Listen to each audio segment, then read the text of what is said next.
Special thanks to Doctyn Academy. And it is always a pleasure conducting webinar and topics like, where we are discussing about the critical care aspects and what is the future of critical care, especially in the context of professional and how the clinicians could excel in their field is another interesting view and topic. And let us come straight away with our topic of today's discussion. So we'll be talking about what exactly are the various pathways you can choose with the critical care medicine and why excel or expertise is needed or how you can definitely enhance your expertise in this field.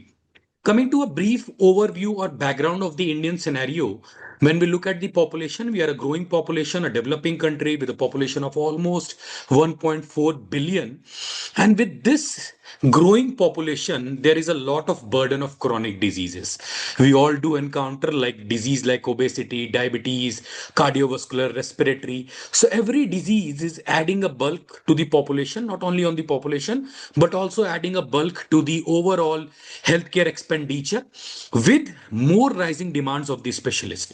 And there is also a gross or a open area for expansion of the corporate healthcare sector because of this growing burden of chronic diseases, and especially models like PPP model, where the government is also encouraging in tier 2 and tier 3 cities, where the models of private public ownership hospitals are more coming up and are more seen. But still, the rise and the demand of this rapid growth of ICU and emergency services has been there, but because of this growing burden and growing population, this demand has definitely seen a rise. And if I talk about COVID is one sort of scenario where we all have seen that, however may strong or robust our healthcare system was, or how many specialists we had till that time, everyone was being fallen short. So there was scarcity of all the specialists, all the trained doctors. Because of that, one havoc scenario which created a pandemic throughout the world. So key question for young doctors: which pathway provides the clinical impact? We all have a question in our mind that which pathway to choose, how to go ahead in our branch after, even if we have done a MBBS or even if we have completed a MD. So what again we can do more to enhance our clinical expertise, a career stability. So whether my career will be stable, what exactly will be the outcome of it if we talk about in terms of monetary terms, academic growth. So a clinician always looks for a growing and a escalating academic growth, and financial sustainability, of course, which is one important and integral component. So when we talk about the medical training structure in India, this is basically the pathway. So any clinician, when we talk about the doctor, they choose a undergraduate course of a MBBS, then they adopt a postgraduate course. Now, specifically, we talk about the clinicians branch, so they have a MD or a DNB option, and then if again they want to go for a super specialization, they have options of DM or DRNB course. But again, if they don't opt for that DM or DRNB course also, they have a chance to go for the fellowship options to be able to expertise their more hands-on and again have a overall broad knowledge in which a specific branch in which they want to excel or go ahead. So if you look at the overall stages, somewhere starting from undergraduate till the fellowship, the overall duration is somewhere between 14-15 years. But again, most of the clinicians or most of the doctors, if we see this after MD DNB, they are opting for fellowships, and maybe because of the again a higher duration or a prolonged duration of this DM DRNB, again that needs a full-time dedication of 3 years if you are opting a DM or a DRNB. But again, a fellowship, and with the mode and overgrowth or rise of hybrid mode of fellowships, the training has become a bit of ease even for the practicing consultant, I must say.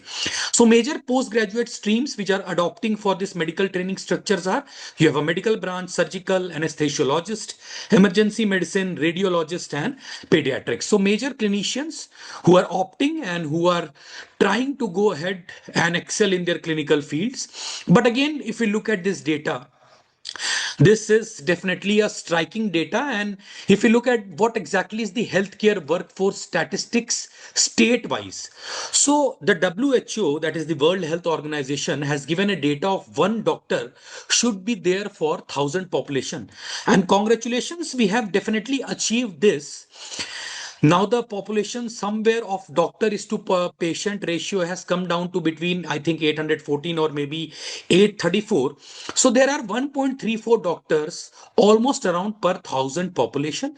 And when we look at the current status, specifically talking about the Indian scenario, India meets the WHO threshold, but there is a wide gap. And why there is a wide gap? There is a wide gap in urban and rural distribution. Why it is so?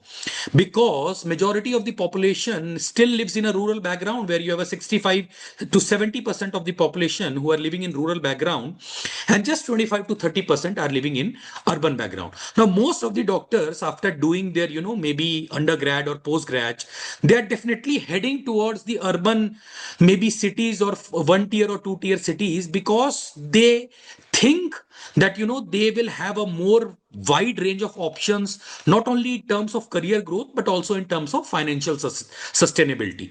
So there are rural shortage till date, and there is an uneven distribution.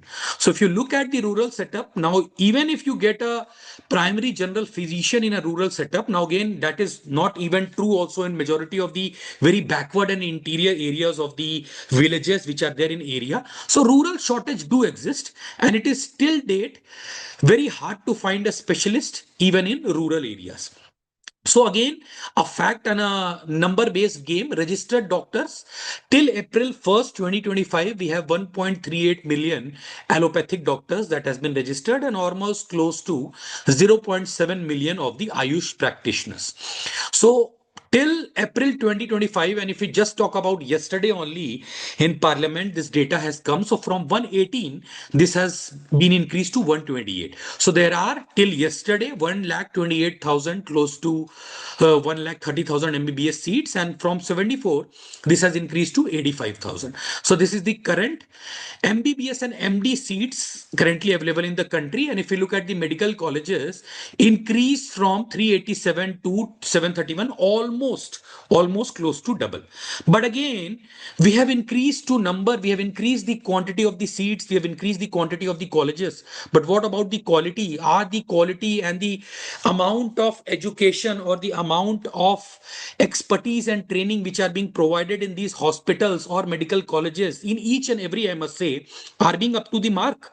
I don't think so. And again, the number is definitely a striking feature when you go back and when you look at the numbers and look at the doctor ratio also in the hospitals or the medical colleges that are being recently opened up. So when we look at the workforce density, 33.5% of the healthcare workers per 10,000 population, and rising towards the WHO threshold of 44.5. Nursing education, over 5,300 institutions that produced almost 380,000 professionals annually. So number of medical doctors, again, per thousand inhabitants in selected countries. So when we look at the most developed countries like Spain, Portugal, Germany, Italy, France, US, Korea. So again, India is definitely far, far way behind than all the developed countries. So rural urban significant concentration, as I talked about, these are the challenges in urban areas compared to the rural. And again, in urban areas also, a trained doctor, a specialist or a expertise. If I talk about a doctor is maybe having a undergraduate or a postgraduate degree in any of the medical curriculum, still is not so much have a hands-on exposure of doing the critical care procedures or doing the interventions. So there the role of fellowships and the advanced training programs do come into play. And we have several shortages of specialists. Nurses, midwives persist despite growth in the medical education.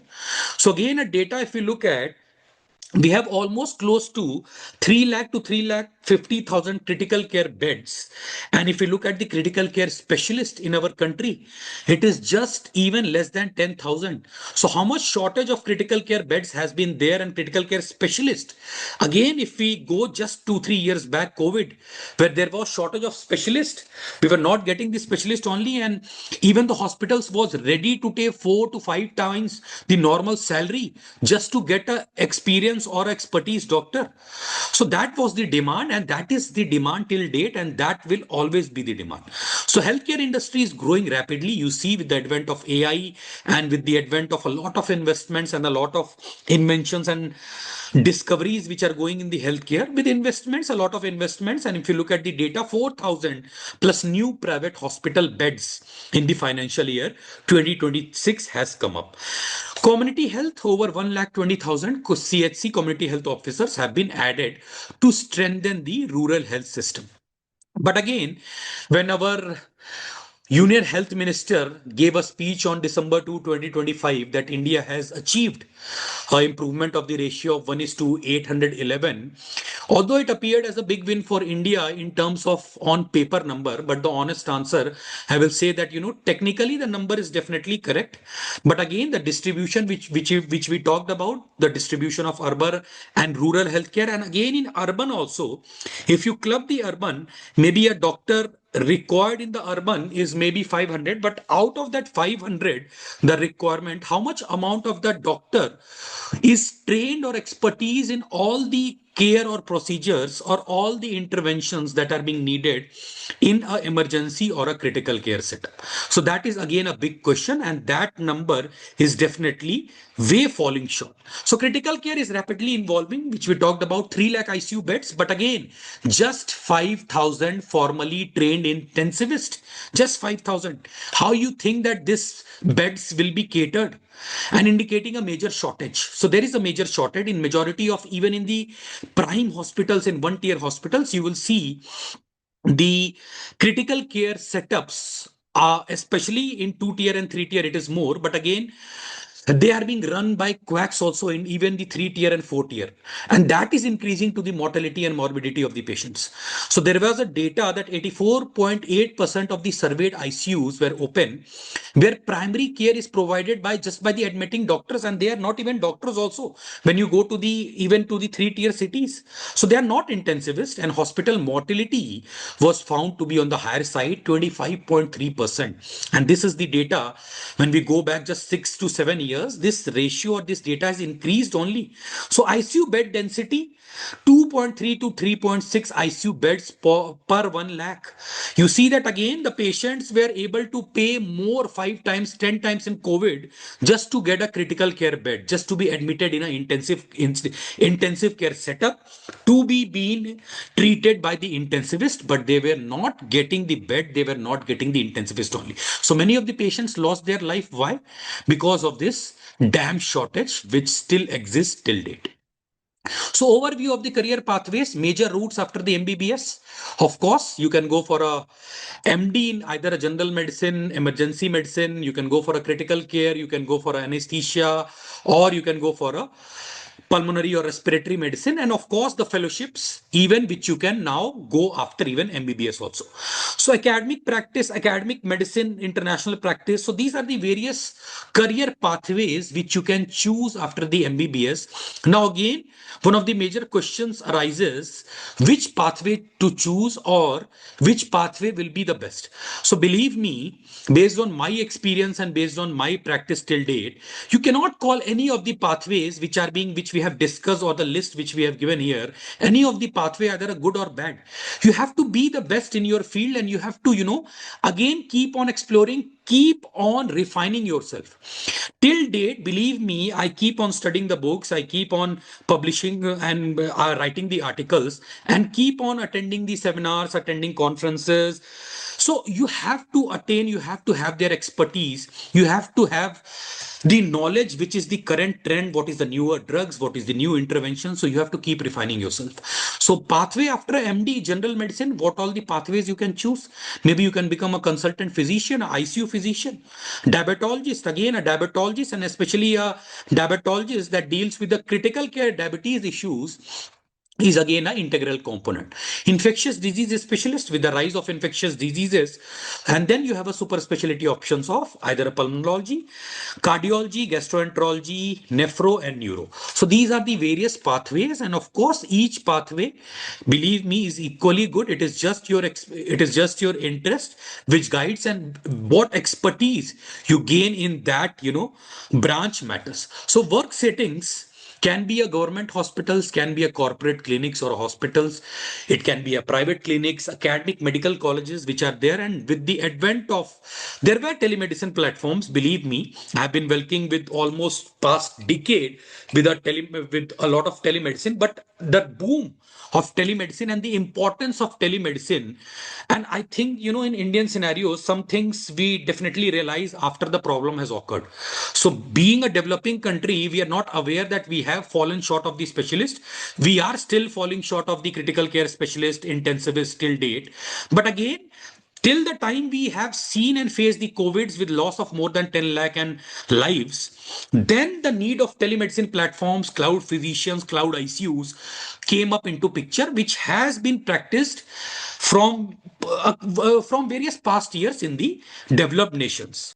So work settings can be a diagnosis of either you diagnose a complex disease, chronic disease management, you are in charge of the ICU, you look after the ICU, patient care, and of course, clinical leadership role. So, clinical leadership role is not just being stick to the ICUs. It is a clinical leadership roles where you can discuss about the various innovations, various interventions which you can bring as a specialist or as an intensivist in the hospital or in the setup which you are working, which can be beneficial for the patient, which can be beneficial for the hospital also. So it is a two-way thing. Core skill domains which you have to develop: clinical reasoning. Yes, you have to keep refining your skills, which is the need of the hour. Evidence-based practice. So rather than relying completely just on the reports, you have to have that evidence-based medicine. Sticking to the standard protocols and guidelines is definitely needed. So you don't have to just adopt a bullet therapy where giving 10 drugs, maybe one drug will act. So you have to have that evidence-based practice. Why you are giving this? You have to ask question from yourself only. Why you are administering this patient? Maybe why you are giving a piperacillin tazobactam to a patient, and why it is being needed? What are the effects it can do? What are the side effects it can do? And if not, what is your backup plan? What are your further treatment or line of approach with these patients? So communication skills should always be there. Very important. It is a multidisciplinary teamwork. At the end of the day, you are not the whole and sole hero, because it is not just the multidisciplinary team which involves the doctors. There are paramedical staff, there are nurses, there are dietitians, there are physiotherapists. So it is a teamwork, and you have to coordinate with each and every member of your team. Maybe just taking the rounds, writing the notes, and that notes is maybe the page is being lost, or that notes which you have written is not being conveyed to the dietitian or to the physiotherapist, and the patient has not got his feeding or not got his physiotherapy session done. So that can do more harm than good to the patient. So proper communication with the team after you have seen the patients, and what are your line of approach, where each and every member is allowed to speak and allowed to discuss, and at the end of the day we are working for the patients. So that you have to keep in mind, that what all approaches based on the multidisciplinary teamwork can be done, that can be beneficial for the patient. Additional skills, yes, if you are working in a critical care setup, intubating the patients, of course, doing the tracheostomy, doing the ICD, fiber optic bronchoscopy, rigid bronchoscopy, so all kind of central line insertion, of course, RT, Euro, so every kind of procedures which are being related to the intensivist, which are being performed by the critical care specialist, should be at the tip of your hand. So maybe at night 3 a.m. any one of you wakes up and tell you that, doctor, you have to intubate this nearby your bedside patient. You have to be that in your aura and senses, that, and that is all a matter of more practice and skills. So the more practice and skills you do, the more refined you become. So research methodology, medical education, of course, what exactly are the current latest, because every year we get newer guidelines from a lot of national and international societies. So what has latest been come up, what has been discarded? Health technology adoption. So with the advent of AI, you have to use AI. So you have to choose wisely, you have to live well. So rather than acting hard, you have to act smart. That is more needed. So that will save your time. So when we look at the salary structure again, because many of you must have be having query that if I choose this line, what will be my salary structure?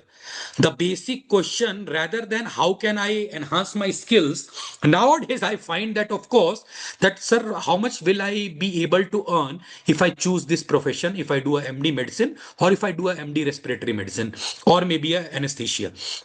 So again, if you look at the average gross monthly income after a fresher, which we call it as a senior resident or a fresher, close to salary is 1.2 to 1.8 lakh.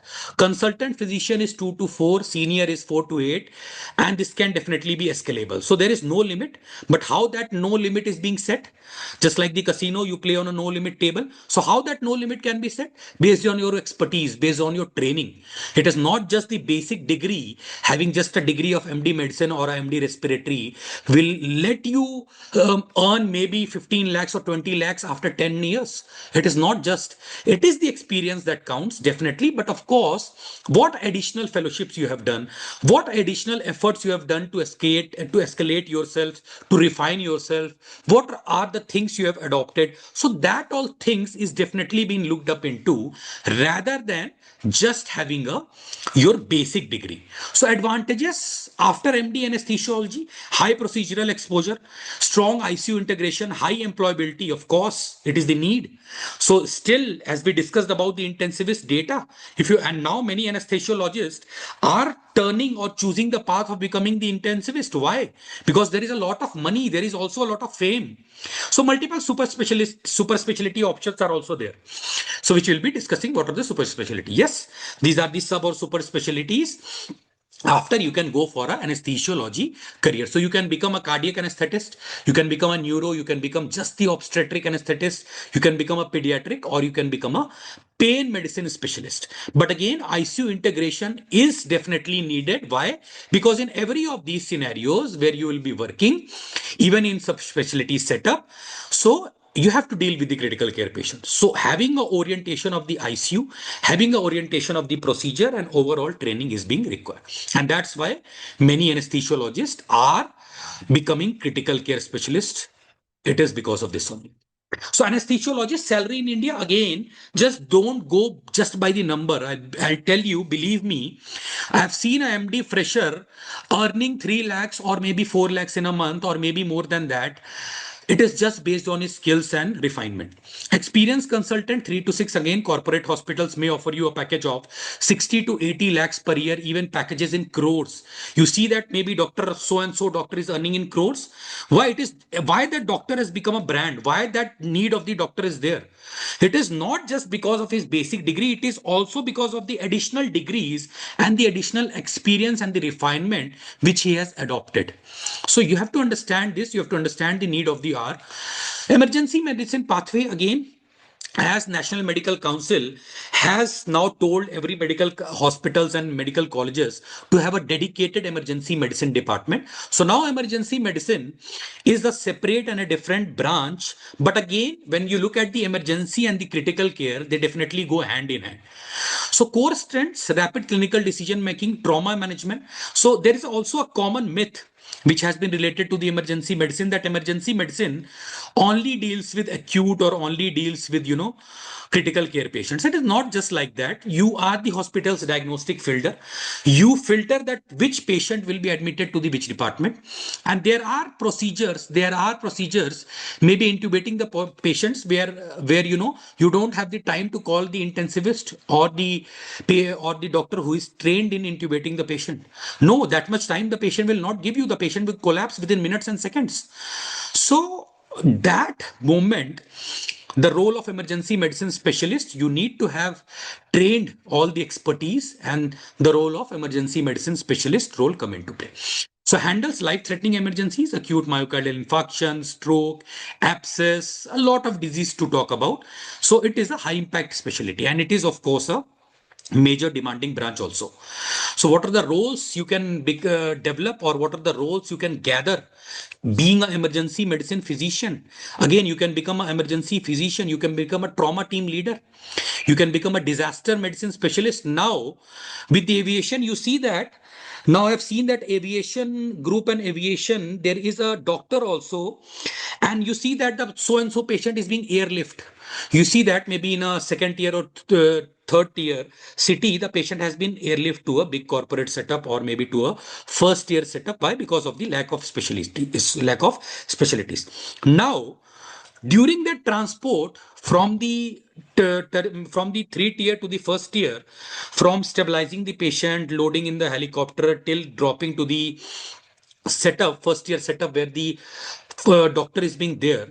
So during that buffer period, you need to have a trained intensivist and a specialist also. You need to have either an emergency physician. Why? Because during the transport, if the patient deteriorates, if you need to intubate the patient only for monitoring the patient, so that now this is also the boom, and the aviation companies, the companies have now come up. They are working whole and soul into this group only, and they are paying lakhs and lakhs of rupees to doctors who are just helping to transport the patient.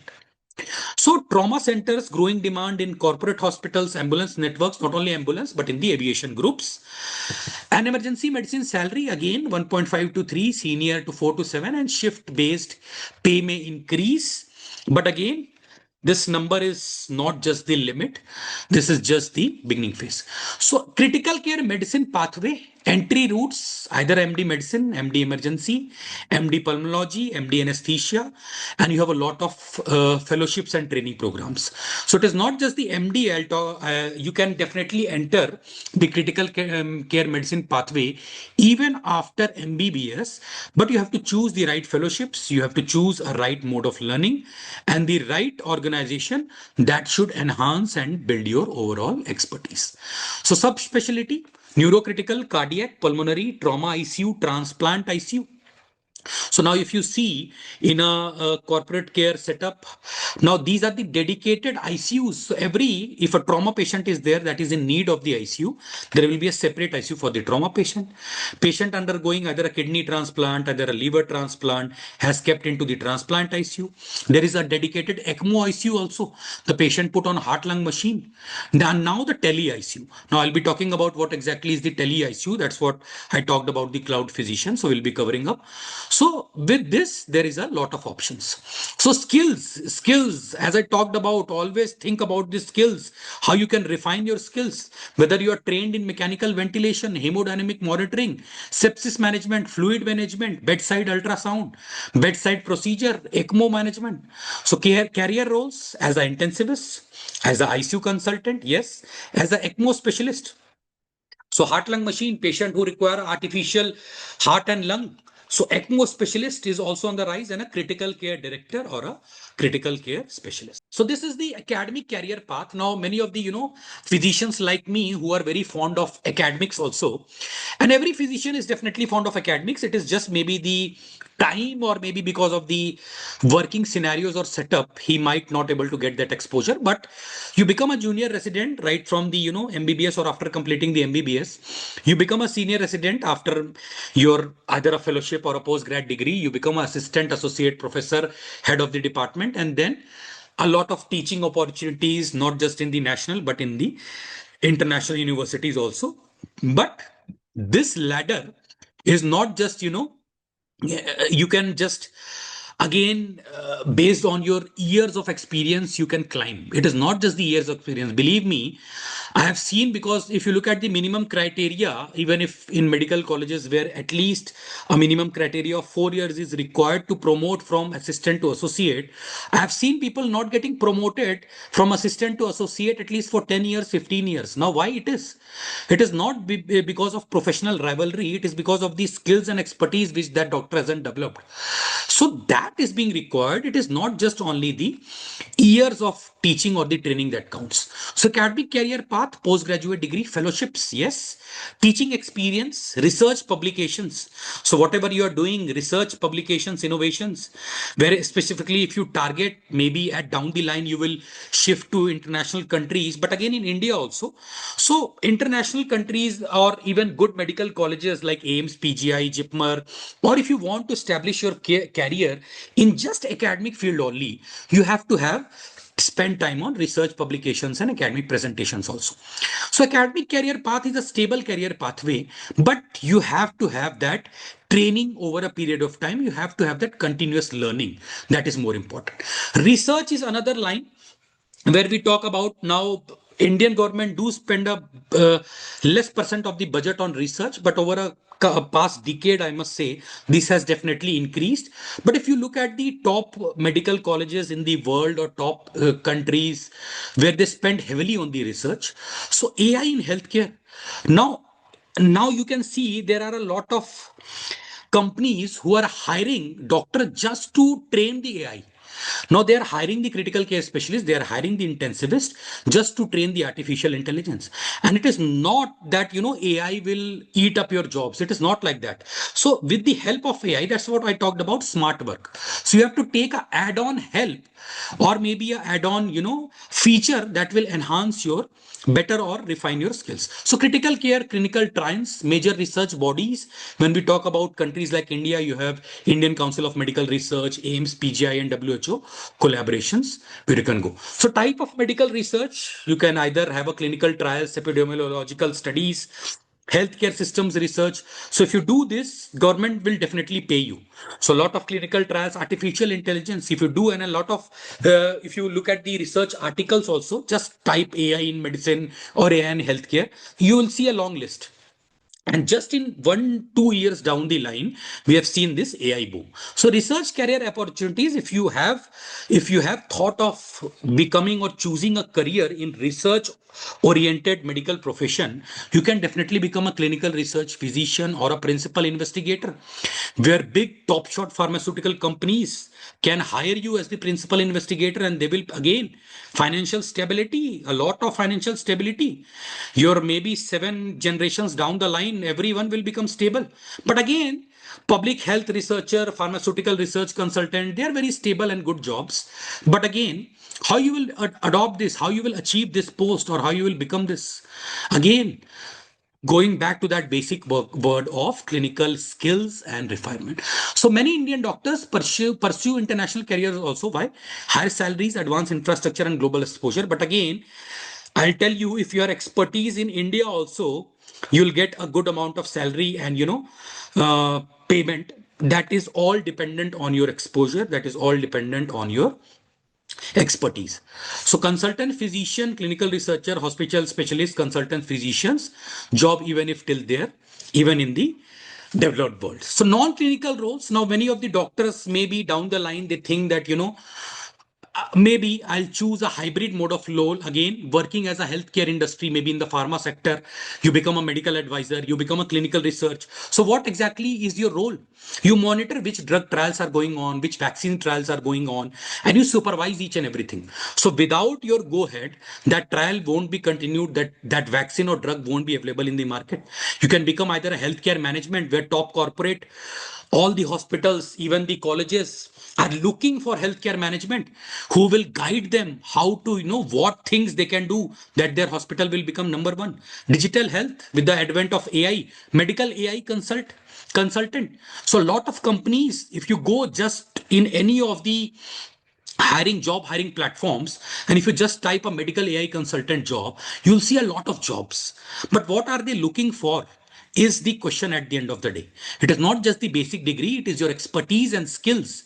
Telemedicine specialist, healthcare startup founder, WHO consultant, NGO leadership, health policy advisor. So long list to talk about. So pharmaceutical industry, we have already talked about. Healthcare management, you can either become a medical director of any hospital. You are above all the doctors. Medical director. So he's the topmost, just like a vice chancellor of the university. Hospital administrator or a healthcare consultant, where people will pay you just to have your advice. So digital health and technology, telemedicine specialist, again, medical AI consultant and health tech startup founder. So emerging hybrid roles has been there with the advent of AI also, healthcare AI development, digital therapeutics. So doctors, what exactly it count? Look at this. So sorry. Doctors with clinical and digital skills, it is the clinical and digital skills, will lead future healthcare innovations. That is important. So this is the average gross global salary comparison, but this is just a number. And how these numbers can be manipulated or changed, it is all based on you. You are the one who can either maybe decrease this number or increase, but again, all based on your efforts. So future trends, AI, tele-ICU, precision medicine, doctors will need clinical along with technological expertise. Now coming to the tele-ICU, and believe me, we have seen this during the COVID times also. So a doctor is maybe sitting in maybe Kerala or Tamil Nadu and he's operating the ICU of Delhi. Do you think this is possible? This is possible, and this has been in a good model in India also. So that's why that the term which we call it is a tele ICU, that is a telemedicine. Just like an online consultation you do for the patients, maybe either through audio consultation or the video consultations. So there are a lot of telemedicine platforms.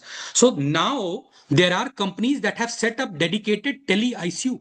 Now what this tele ICU has, it has all the setups, it has the patients being admitted, it has all the technologies, it has the cameras, it has the AI supported clinical decision tools, it has the computers, everything is there. And that every info is being conveyed through a video communication to the doctor, maybe lying in the Kerala or in the Tamil Nadu. And the tele ICU just has a staff just to monitor that, okay, the machines are functioning properly. So doctor, if you look at this image, doctor is there. Doctor is maybe telling, even junior doctors can also be there in the tele ICU. So again, the consultant or the trained doctor is there maybe at a different country or a different city, and he is monitoring each and every things, each and every communication data is being continued or transferred to him, and he is accordingly guiding what needs to be done and what needs to be not done. Now many of the people will question that will it be successful. This is successful, believe me. I'll not quote a number, but believe me, lakhs and lakhs of rupees are being paid for these consultants to get hired just to be a tele ICU or a tele ICU consultant. Why? But again, how you can become a tele ICU specialist? Again, how these companies can hire you? It is all your skills, how you can, maybe lying in a different city or a remote location, you can treat the patient, you can treat the critical care patient, and that is your skills. So what exactly is that tele ICU do? It improves ICU coverage in rural and smaller hospitals, provides 24/7 intensivist supervision. How? Through the, of course, video. Enhances patient safety and outcome. So patient safety is not being compromised. Believe me. Reduces ICU mortality and complications. So Bangalore has started tele ICU. Delhi has started few hospitals. Supports clinical decision making. And of course, this will be on the rise because we have discussed the shortage. So expansion of corporate hospital networks, shortage of trained intensivists, again, development of digital health infrastructure. And many tertiary hospitals now operate hub and spoke ICU networks. So what? You need to have that skills, but again, that skills can be only be developed through your proper training. So a cloud physician is a doctor who provides expertise remotely using the cloud-based healthcare platforms.